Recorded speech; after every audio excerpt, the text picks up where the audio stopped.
dagen blij. O breng mij terug naar die oude Transvaal, daar waar mijn Sarre woont.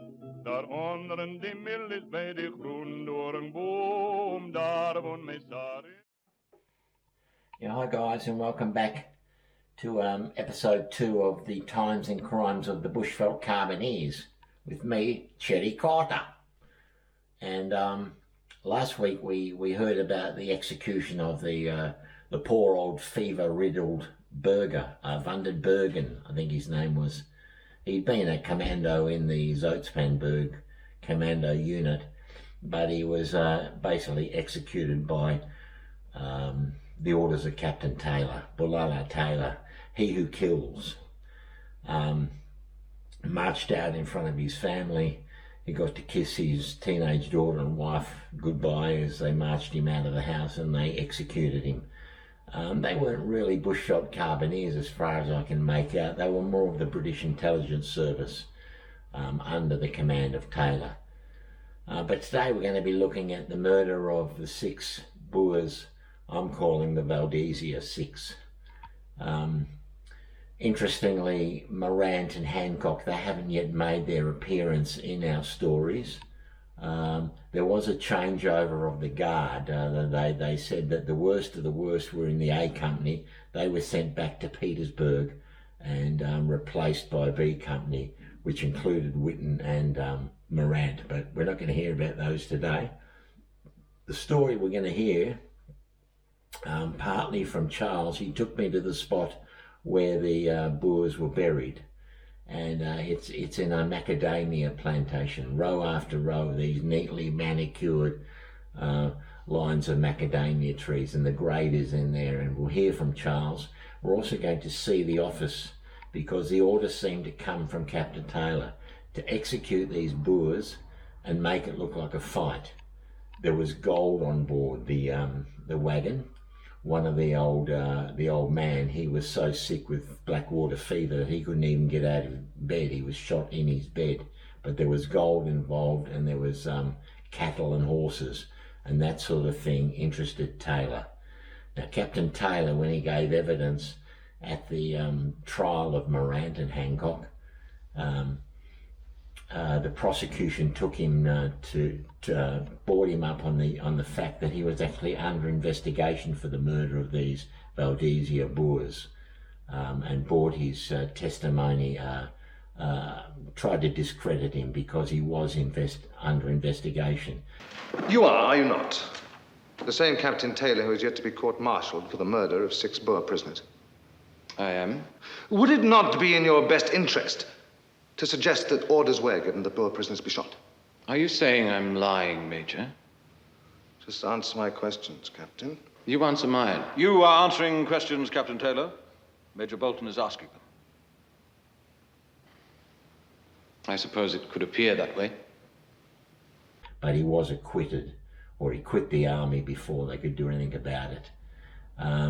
So we'll see some actual places involved in this story. I'll be once again reading from Charles's book with, direct testimony of those who were involved in the incident. And it's a cracking story, so let's go on to it. The events in this episode take place around about July 1901. And I'm just having a look here. So the actual commander of the Bushveldt Carbineers, overall commander, was a Major Robert William Lenihan. But here's a description of him. He was a major who'd been dismissed from the Australian contingent, and many of the officers were quite unfit to hold commissions. The corps was raised, that is, the Bushveldt Carbineers, for the express purpose of scouting and raiding the cattle of the Boer commandos in the Bushveldt, northeast of Pretoria.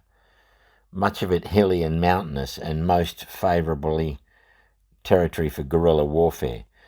There was no discipline in the corps. The ration of rum was retained by the officers, who had frequent orgies. I think Major Lenihan, he stayed mostly in Petersburg.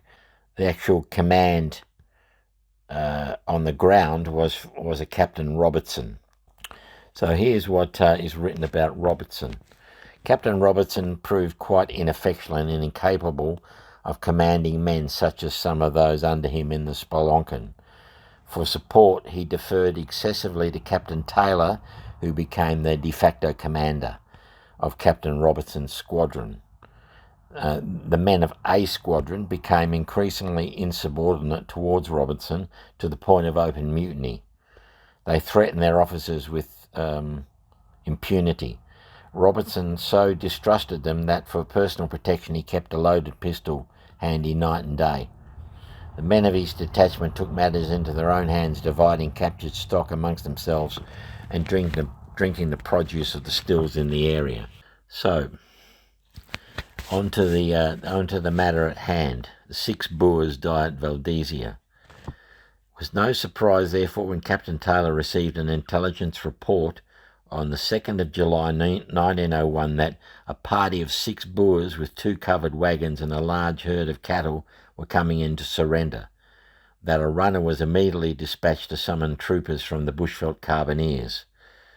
The bearer of the intelligence report seemed to have made certain incorrect assumptions, as the message delivered to Taylor appears to have been based on hearsay that these Boers were combatants who were presumably heading towards Fort Edward. The fact was at least 4 members of the group were down with fever, probably malaria. This suggests their priority was to seek urgent medical attention at the nearby Swiss mission clinic, Valdezia, rather than hand themselves over to the British. A daughter of the 65-year-old J.J. Hazer described the condition of the group to Major Bolton after the war. Her father was apparently already bedridden. This was supported by the fact that he was shot dead where he lay in the wagon. She explained that J.C. Hreiling, aged 25, and Versil, aged 31, were also feverish but not bedridden. A stranger with the surname of Van Heerden had joined the group along the way, but he wasn't known to the others, but he was described likewise as being feverish and totally destitute. I think he's the one that wore monkey skins instead of shoes. Old man Hazer had recruited F.J. Potgieter, aged 18, to assist them to reach the clinic, as their group was unable to manage the oxen and wagons on their own. Now, those oxen were apparently quite valuable. Potgieter had in turn also asked the 12-year-old P.J. Hazer, youngest son of J.J., to accompany him. But we'd come to see a grave.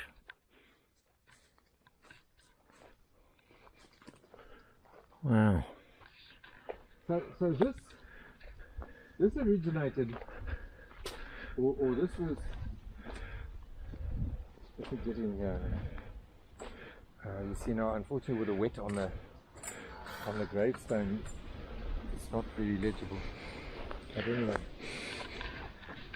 let's start on this side here. Okay. Because these gravestones were made in prison or whatever situation in the Free State. Several depositions with specific reference to the shooting of the 6 Boers were dispatched to Major Lenihan and Colonel Hall in Petersburg. His deposition by Solomon King, who's trooper number 52 of the BVC, the Bushveldt carbineers. Quote, "In the wagon lay an old man shot through the head. I saw Lieutenant Hancock walk past carrying the cash box which had been taken from the wagon. He held it up and said, 'There's over £100 here in paper money.' I said, 'I thought there was over 1,000. Can't you divide it amongst us?' And Hancock said, 'Nah, I can't do nothing like that.'" It being in about the 1920s over quite a long period. Yeah. And a lot of it is phonetic spelling mistakes here. Because some of the guys they said, "Oh yes, but so-and-so died and so-and-so died." And they came out, and I'll take you to another place like with one of these where they contacted this department that was responsible. They contacted the landowners and said, "We will be there on a certain day to verify whether you've got an Anglo-Boer War grave on your property, and please have your staff there and anyone else who might help." So this here is Helden van Zuid-Afrika. Zuid-Afrika is written with a Z.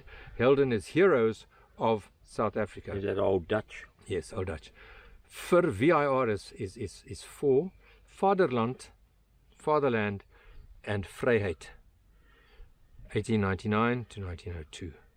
Yeah, right. So that is the Vryheid is free land or something, isn't it? freedom. Freedom. Oh, Vryheid. Disposition by Sidney Allen Staton, Shoeing Smith, number 231/32696, Bushveldt Carbineers. Quote, then we rode on until we came across 5 Boers laying in the road dead, one lying dead in the wagon under his blankets, never having got out of bed. This latter was shot in the head. The 5 laying in the road were shot in the head, save one who was shot in the neck. They had no arms, and from the position in which the bodies were laying, it was evident they had not died fighting. It looked to me just like an execution. I saw both Captain Taylor and Captain Robinson ride on the scene while the bodies were laying there unburied. So there you've got JF Verkuil, phonetically wrong, spelt phonetically, so that's the wrong spelling, we've corrected it there and everything. And then here you've got FJG Potgieter, that's correct. And then Geyser, wrongly spelt, no initial. Another Geyser, also wrongly spelt. Greeling, also wrongly spelt. And then one name that was missing here that we've put on, Potgieter. Right. So let me put my research, when I say that I was advised, pointed in the right direction by Professor Shangwan, is I take it as accurate. It's not you know. But anyway, these guys were buried here, and why were they buried? Who buried them here? What was the story? This here is our style of monument, which is not very clever. I thought we were not going to make them flat so that people would use them to put their coffee on or to put a piece of some food on. But Deposition by Edward Powell, Trooper number 318/326680, BVC. Quote, this had not been a fight but a slaughter. All the Boers were shot in the same place in the forehead. I was absolutely sickened at the sight and rode on as fast as possible. I saw Captain Robinson on the spot gazing at the bodies. And then those dates are not Anglo-Boer War. But anyway, so these guys were summoned to Captain Taylor's office. I will take you there just now, but I'll tell you the story here. And Captain Taylor, he had sent a message to Major Robertson requesting a what do they call it, a patrol or whatever, a group of about 6 guys. I think Muircherton was one of them, and I forget the names. They're in my book. And they were dispatched to Valdezia, which is it's a satellite clinic of Elim Hospital. It's just down the road here. It still operates under the name of Valdezia, but it's now governmental. So Captain Taylor said they've got to proceed there immediately because there's a group of Boers, armed Boers, who are coming to attack the fort. And they need to, when I say the fort, their headquarters, they need to be eliminated. So one of the guys turned to Robertson and said, do we take orders from Captain Taylor? And he said, yes, you do. He's the commander of this area. Now that's already the beginning of a doubtful command structure. Here is a British Army Intelligence Department guy giving orders to Bushveldt Carbineers while their commanding officer is standing right there. It doesn't ring true with me. But anyway, so these are the so-called men who are coming to attack the Bushveldt Carbineers. JJ Verkuil, 31.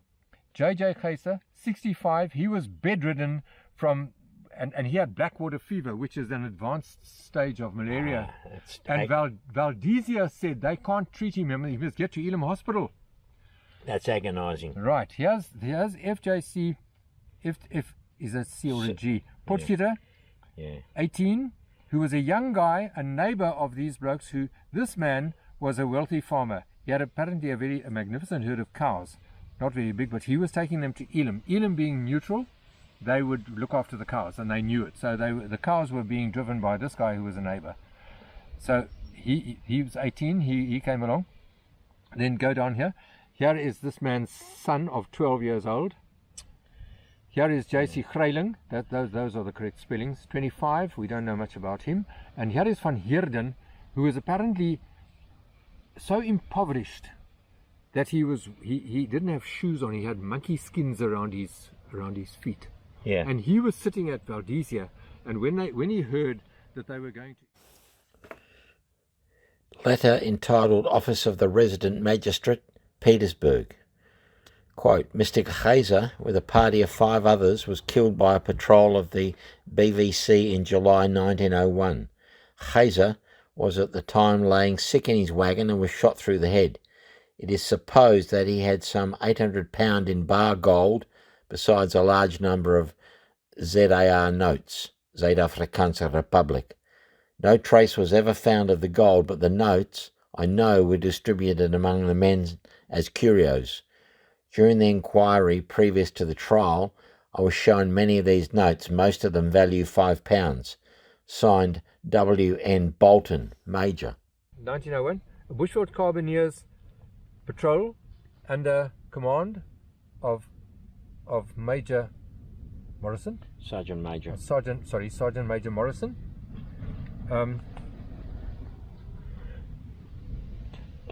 Confronted a group of 6 burgers, because these guys were, I didn't regard these blokes dying, not dying, but sick with blackwater fever and 12 years old, and this guy who had monkey skins around his feet as commando. They might have been commando members, but at this stage they were just guys in medical, needing medical, who were traveling to Elam Hospital. Their wagon was under white flags. Oh, that's what the Valdezia guy said, put white flags up. 5, sorry, is this 5? 5. 5 of them were lined alongside their wagon and shot dead. The 6th member, J.J. Kaiser, was too weakened by fever to alight from the wagon and was shot dead in his bed. The victims were the victims. So later that morning, the commanding officer of the Bushveldt Carbineers at Fort Edward and Captain Taylor arrived here with a few other guys. Captain Taylor got into the wagon, and under the bed, this little bed in the wagon, was a box of raw gold. Gold, yeah. And in that box were also notes. Now those notes were printed in Petersburg, 9 days or something like that. It was the last printing. It must have been, because I bought a collection, a whole lot of those from a collector. They were printed 9 days before the Brits invaded Petersburg, and that was the last distribution of monetary notes, and they were at that stage worth nothing. I mean, it's paper value, but today they are worth having, which I have a couple of them. And then that night back at the fort, Taylor was handing out these notes as souvenirs to the guys. Oh, right, yeah. He handed them out, and somebody said, "What about the gold?" And he said, "The gold's nothing to do with you." Yeah. That was Captain Taylor. And I believe that this is where the tone was set to a certain degree of ignore white flags, take no prisoners, make it look like a fight. The mistake they made here was they threw, apparently they put down 1 or 2 empty bandoliers. And the only firearm that they found was under this old man's bed, and it was one of those old single-shot Martini Henrys, which hadn't been fired for whatever. So the unlawlessness of the carbineers. That's what I say. This is where the wheels fell off. Wow. Now the story here was that at that stage it wasn't my great-grandfather who was here. He'd already left or died. But there was a Van der Merwe guy who'd taken over the farm during the Anglo-Boer War. And these, what happened here was that the Bushveldt Carbineers always had a couple of blacks with them, with spades and picks, whatever. They had dug a trench. They put these guys into a trench, and they put a few stones on here.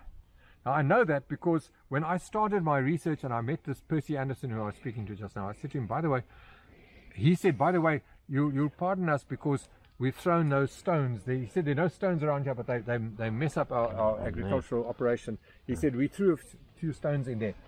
So I said that's fine, I don't have a problem with that. But some of them I see have been taken away. But anyway, so they apparently dug this trench and they buried them. Then the next day, somebody was passing here, and the staff of this Van der Merwe, whose house I pointed to and said that's where my great grandmother. They went down there and they said the dogs have been digging here. Ah. And their arms sticking out or whatever. So it was very shallow. So he sent a wagon to go and collect stones, and they put stones on here. Now this Greiling, him and his son, this guy, Yeah. no, not Greiling, Geyser. I always get mixed up. Geyser. Geyser, father and son, were exhumed here some years later, and they were buried.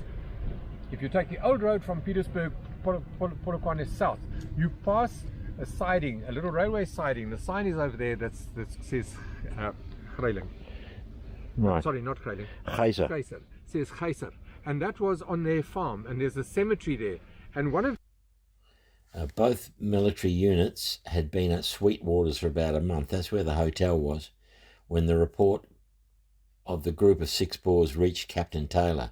According to Bill Woolamore in his book, The Bushveldt Carbineers and the Petersburg Light Horse, Taylor's first reaction, was to issue orders to Sergeant Major Casey B. Morrison, the officer in command of A Squadron Patrol, that they should make it look like a fight and that no prisoners were to be brought in alive. If the enemy raised a white flag, it was to be ignored. Upon receiving this order from Taylor, which Morrison must have realised contradicted all the rules of conventional warfare, he returned to Captain Robertson and asked if he should indeed obey orders from Taylor. And Captain Robinson replied, "Certainly, he is commanding officer at Spelonken."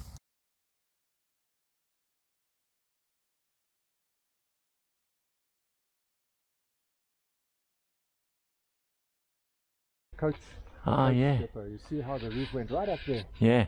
Right up there. Now, that is my grandmother was a Zederberg. Right. And it was her brother that had the coach line, or one of her brothers. So the coach would arrive, and they'd go in here, and the driver might have slept inside if he was lucky, and maybe the assistant driver would sleep on the roof, and the rest would sleep in the house. Right. Or rather, the passengers would sleep in the house, because this was known as Sweetwater's Hotel. Yeah. We have Captain Taylor's office. Oh, wow. And I believe that this is where that order was given, which was taken as the norm. Captain Taylor's office, where perhaps the rule was... Oh, yeah, look at them all. Must be the weather, is it? It is the weather. The ground is soft, and they're all around. So if you want to stand up there, I will take a photo. Oh, fantastic.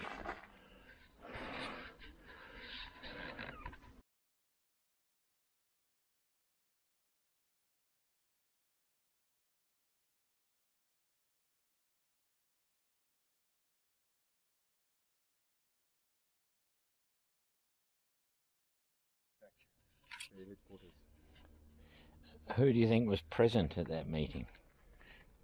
Well, certainly, Robertson was present.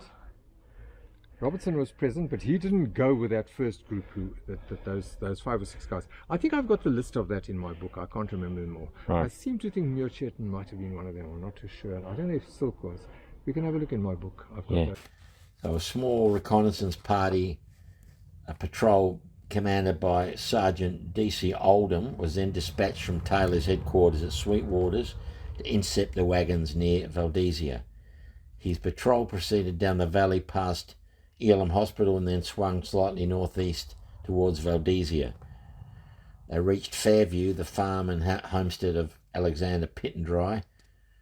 On sighting the wagons, Heath hid in the grass while Arnold returned to the homestead to summon the other 5 men.